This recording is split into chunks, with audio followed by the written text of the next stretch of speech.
பாம்புகளை பிடித்து விளையாடாதே. விஷத்தன்மை கொண்ட உயிரினங்களுடன் விளையாடுவது உயிருக்கே ஆபத்தை விளைவிக்கும்.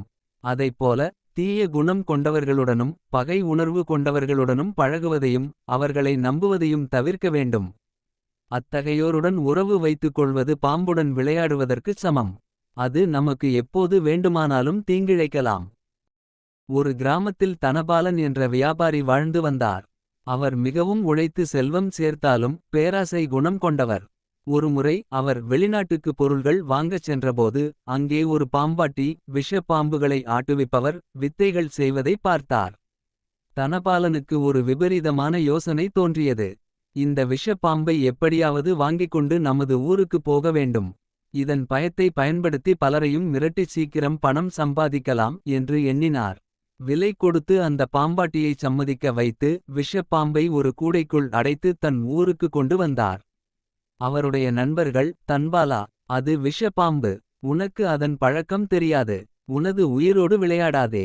அரவம் ஆட்டேல் என்று பெரியோர்கள் சொல்லியிருக்கிறார்கள் என்று எச்சரித்தனர். ஆனால் தனபாலன் அதை கேட்கவில்லை. நான் இதை பத்திரமாக வைத்திருப்பேன். பயத்தை பணமாக்குவது எப்படி என்று எனக்கு தெரியும் என்று ஆணவத்துடன் கூறினார். ஒருநாள் தனபாலன் வியாபார விஷயமாக வெளியூர் செல்ல வேண்டியிருந்தது. அவர் கூடையை பூட்டிவிட்டு சென்றாலும் திரும்பி வந்து பார்த்தபோது யாரோ கூடையை திறந்து வைத்திருந்தனர். கூடைக்குள் இருந்த பாம்பு வெளியேறி எதிர்பாராதவிதமாக அவரது குழந்தை விளையாடி கொண்டிருந்த இடத்திற்கு சென்றுவிட்டது. பாம்பு ஊர்ந்து வருவதை கண்ட தனபாலனின் மனைவி அலறினார். குழந்தையை காப்பாற்ற முயன்றபோது விஷ பாம்பு அவரை கொத்திவிட்டது. உடனடியாக விஷம் ஏறியதால் தனபாலன் மனைவி அங்கேயே மயங்கி விழுந்தார்.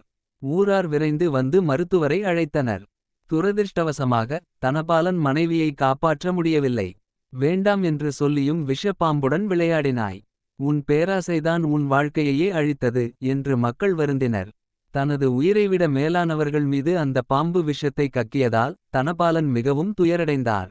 விஷம் கொண்ட பாம்புடன் விளையாடத் துணிந்தது அவரது குடும்பத்திற்கு ஈடு செய்ய முடியாத இழப்பை ஏற்படுத்தியது. நீதி: ஆபத்தான உயிர்களுடனும் தீய குணம் கொண்ட மனிதர்களுடனும் உறவாடுவதை தவிர்க்க வேண்டும்.